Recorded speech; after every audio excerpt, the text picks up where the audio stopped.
Greetings, comrades.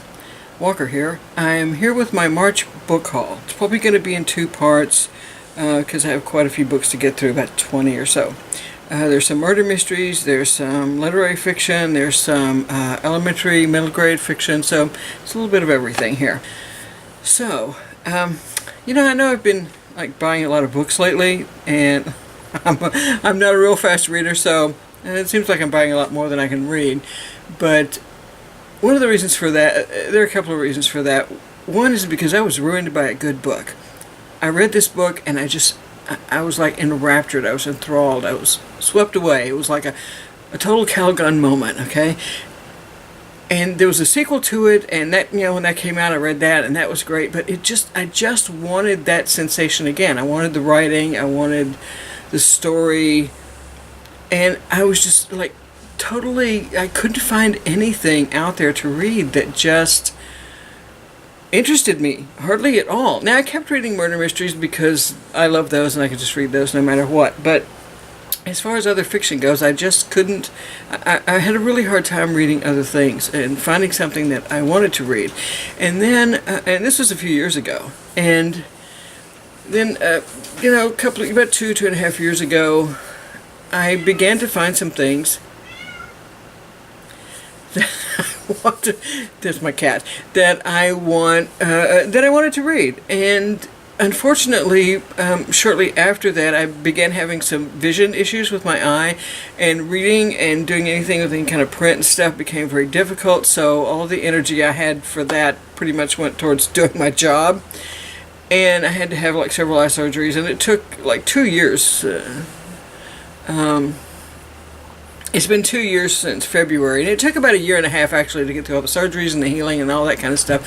And then, late last summer, early last fall is when I got to where I could actually sit down and read and not, get dizzy, nauseous or something, and actually enjoy the process again. So anyway, that's a little bit of history of. So for years now, I've hardly bought any books at all, and so I guess I'm kind of going on a rampage here.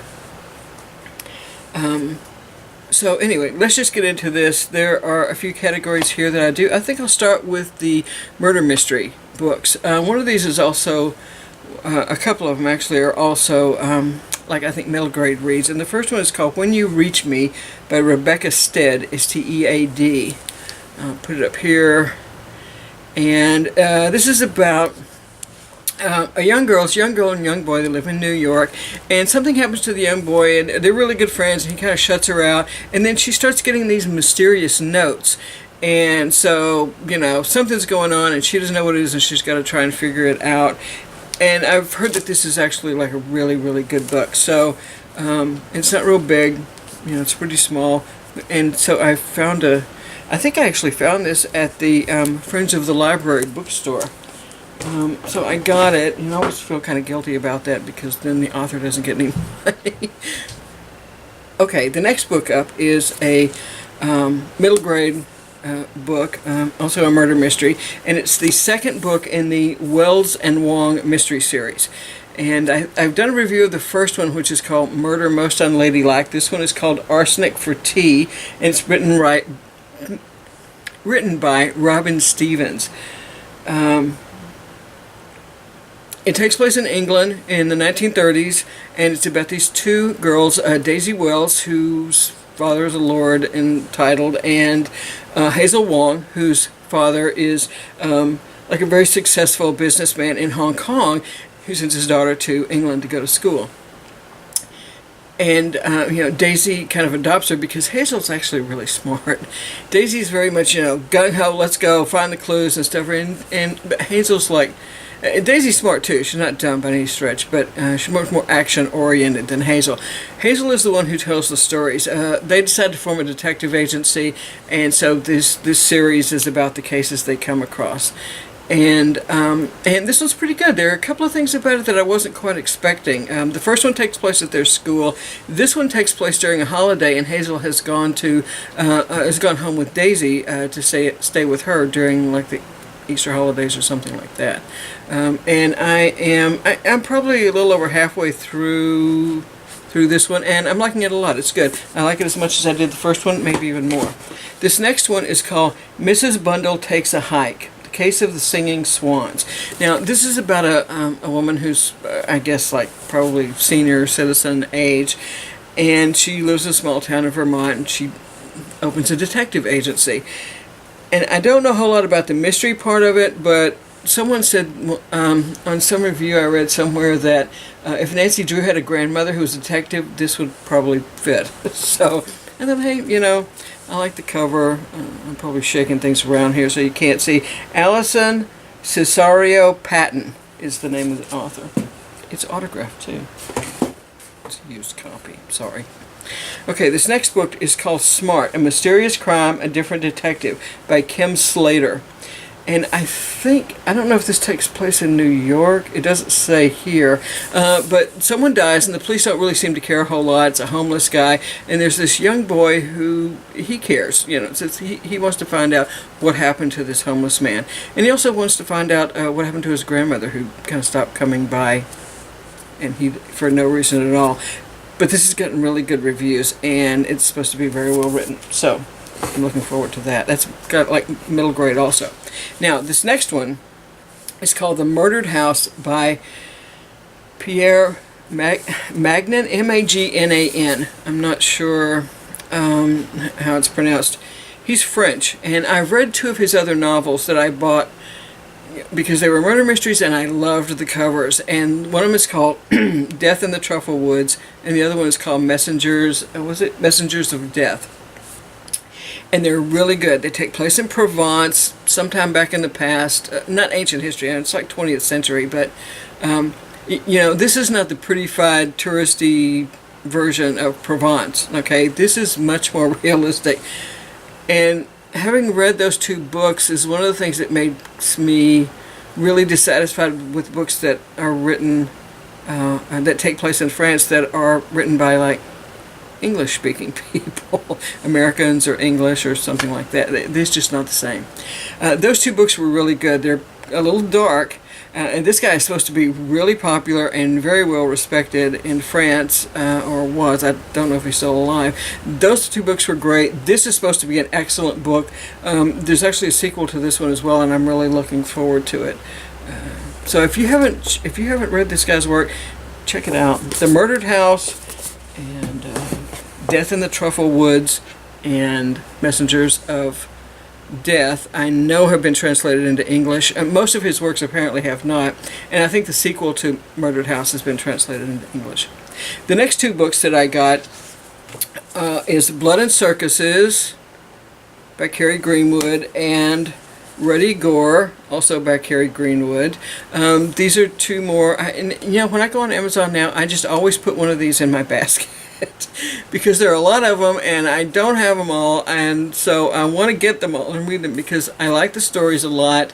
This is the Phryne Fisher mysteries. They take place in the 1920s in and around Melbourne, Australia, and they're delightful and they're good and they're well written, and she really packs a lot. You can see they're not very thick, but she packs a lot into them, and I adore them, and I freaking love the covers. I love these 1920 style stuff. So I've just determined that until I'm caught up and own all of the ones that she's written, I'm gonna just buy one each time. Okay, moving right along here. It's called Wonderstruck, and it's the second Marcus Sedgwick graphic book. He wrote The Invention of Hugo Cabret, and so as you can see, he does these wonderful, wonderful pencil drawings. And this one has two separate stories. There's one of the stories is about a young girl that takes place in the 1920s, and that's told in picture form. And then there's another one about a boy living in current times. I think it's current times. And that's told in written form. And so it goes back and forth from one to the other, and I think eventually, and they're kind of entwined. They take place in the same areas and places, and the story of the boy is that he's from Minnesota. His dad was never around. His mom died not too long back, and he finds something that makes him believe that his dad is actually living in New York City. So he takes off to New York City to try and find him, and that's what's happening there. Okay, next we have some books that are kind of, there's a theme here, a psychological theme. This next book is, it's called One Moonlit Night, okay, and apparently it was written in Welsh. It was written quite a while back, but it's like supposed to be really good, and it's supposed to be a very good translation. Caradog is the author's first name, and Pritchard, Prichard, is his last name. It says, on a good night in Bethesda, Wales, in the mid-1910s, two people are carted off to an asylum.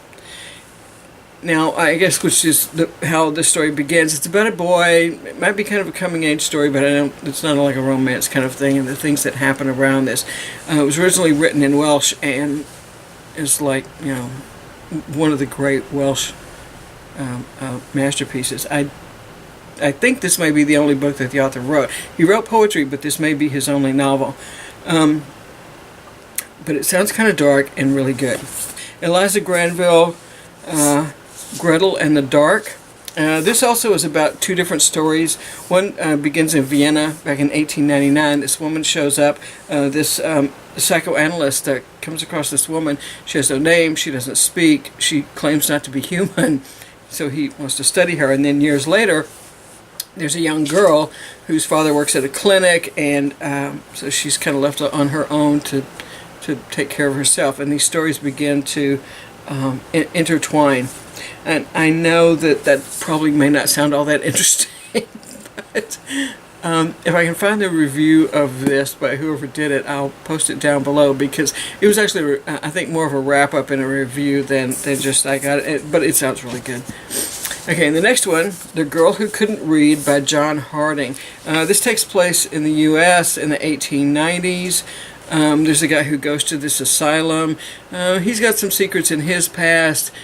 He comes to find out that there are also some secrets of things going on in the asylum, and there's this one woman there in particular that he wants to find out about and find out her story. She has amnesia. She's fascinated by books, but she can't read. So when he tries to find out about that, things from his own past come up, and, you know, it sounds kind of dark and creepy and cool. Next is, and there's great covers on those books, huh? Next one is called 2 A.M. at the Cat's Pajamas by Marie Helena Bertino. And this is about, this is actually three stories that come together. One is a young girl who's 9 years old and who is determined to be a jazz singer. The other one is a young woman who was recently divorced. She's come back to Philadelphia, which is where the story takes place, to kind of like put her life back together. The other one is the owner of the jazz club, the Cat's Pajamas, who's